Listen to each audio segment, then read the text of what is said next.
Howdy everyone, welcome to the Minuteman Farmer. My name's Roy Ramey of Avalon Farms in Lesage, West Virginia. And today I'm here with a special guest, my good buddy Doug Baisden, my neighbor. Appreciate having you on the show. Glad to be here. We're going to do a special series on Wild Edible Forage Hike, which is an event that we usually do annually in the springtime. And spring has sprung, and we're going to take you on a virtual tour to give you that experience at home that we usually have here on the farm and around our holler here at some of the various neighbor farms. So why do we do the forage hike? A few years ago, my buddy Doug here apprised me of all of the food that's around our environment that's growing wild. And this food grows sometimes in city sidewalks even. And so we wanted to share that experience as he was teaching me some of the things that he's learned through his career as an Army medic and through his family. Your grandma taught you a lot of these skills, didn't she? She did. Right here in this very holler. Mm-hmm. Yes, she did. So he wanted to share some of those skills with me and then me share those. You know, I'm a teacher at heart. I wanted to share that with other people. So we hatched up the idea that we would do a forage hike here on the farm. And after about a 3-hour tour going around to find various weeds that are actually edible and medicinal, then we had a wonderful feast where everything that we had was right here on the farm, grew here, or we produced it here.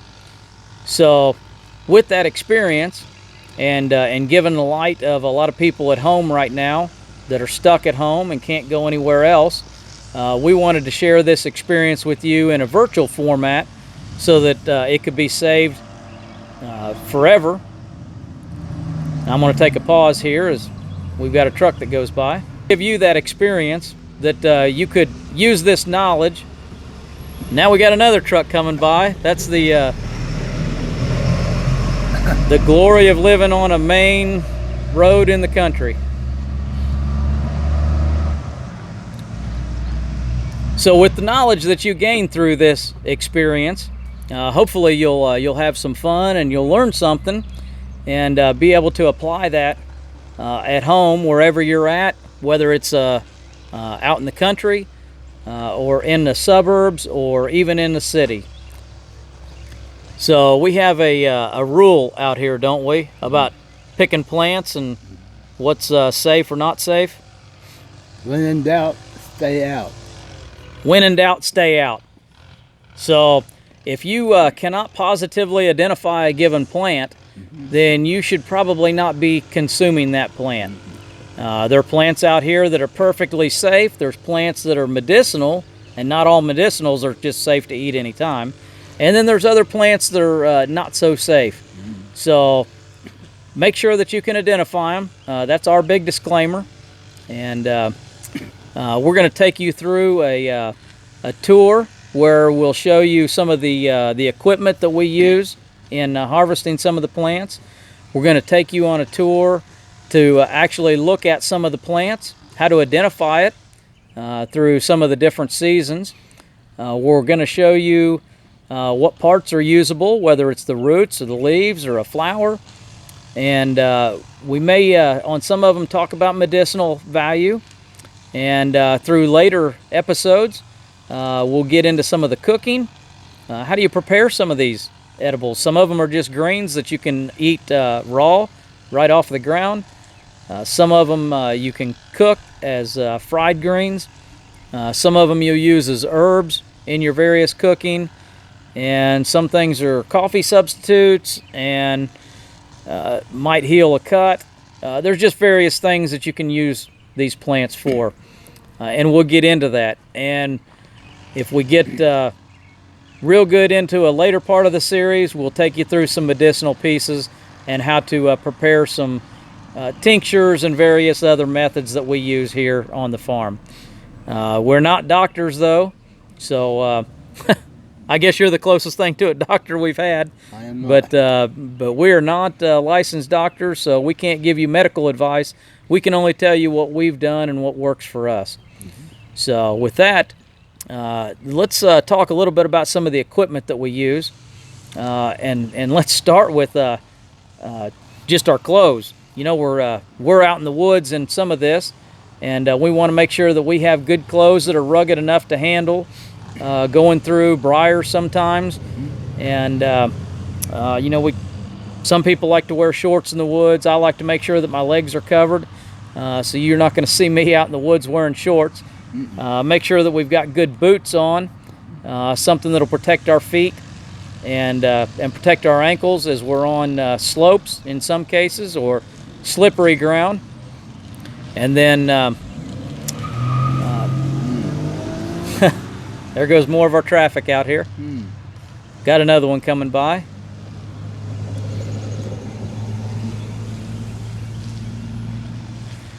You'll want some kind of a basket or a bag or some way to carry everything that you've gathered.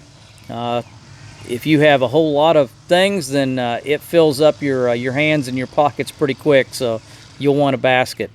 We've got some other tools here that we're going to talk about on the table, and these are everything from digging to cutting. So I'm going to start with a mattock type device here. This is one that I use, and you can use any other variation of it. I particularly like this one because it's got a claw on one edge, and then it's also got a cutter edge on the other, so I can use that for a variety of digging. It helps me get the roots out without damaging the roots, but if I need to cut some roots with the other edge, well, I can do that as well. We have a sling cutting device here as a machete. This has a good cutting edge that we can sling. Generally, we're just using this to get into thicker brush where we don't want to go through heavy briars without cutting first. We may also use it to cut limbs down as we're going. We also have, this is one of Doug's favorite tools. It is. It's a handy. This one's easy to put in your pocket. It's just a common trowel. This one happens to be a smaller one. I've used a little bit larger one. He keeps his sharp on one edge, so he can use it as cutting as well as digging. And you know, you're not gonna go dig a cubic yard of dirt with this, but for a little bit of picking and scraping and scratching along, this is a real easy tool, and it's good to keep in your pocket even. And then we have another handmade tool here. This is a good swing. I don't know, do you have a name for it that you like to call it, or it's just a kind of a made-up tool? So this is, trust me, this has got a heavy weight to it, and it's basically a solid steel rod, and it's a wedge, and those are welded together. It can be used for pounding or digging, and this is a good tool. We go out and get sassafras roots. That's a lot more digging than we do on other stuff, and then you have to cut the root. So this is a good tool for that by itself. So then we also have here just a pouch, and we got a knife. This is a special hook bill knife, and this is a handmade one. Very nice quality, isn't it? It's a rice knife. A rice knife. Rice? Yep. Yep. So any kind of knife like this. This helps with harvesting some of the leaves of greens or various other things that you would use. You don't have to use these kind of tools exactly. Find what works for you, and then of course with this belt, we actually have a pouch. We don't have it out here. A pouch that we can gather and right there hanging on our belt to pick some of the stuff and put that in. So we have gathered several books over the years. You know, our knowledge has been passed down. You know, Doug got his knowledge from his grandmother to start with when he was a kid, and her knowledge was passed down from person to person through several generations. And then he got more formal knowledge through the military, through your medical training, didn't you? Yes, I did. And then he's been a lifelong learner besides that. So with all of that knowledge that he's acquired hand down, he and I are still both avid readers, and we have various books, and there are so many books on the subject, it's unreal. But find a good quality book that you can reference, And through the series, I might touch on some of my favorite ones, and we can even give you a list in the show notes of which books we like and depend on. So with that, some other things I wanted to point out when you're going out, if you're going out in the woods particular, be sure that somebody knows where you're going, and that you're safe wherever you're at. Make sure that you've got some water, flashlight, pocket knife, and just some things that you would need that's just good to have pretty much wherever you go. So it depends on your circumstances. We're going to start off the next part of our series after this introduction will be right around our yard and some of our pastures and some of the things that are coming up right here. So did I miss anything for the introduction? No, that sounded good. Okay.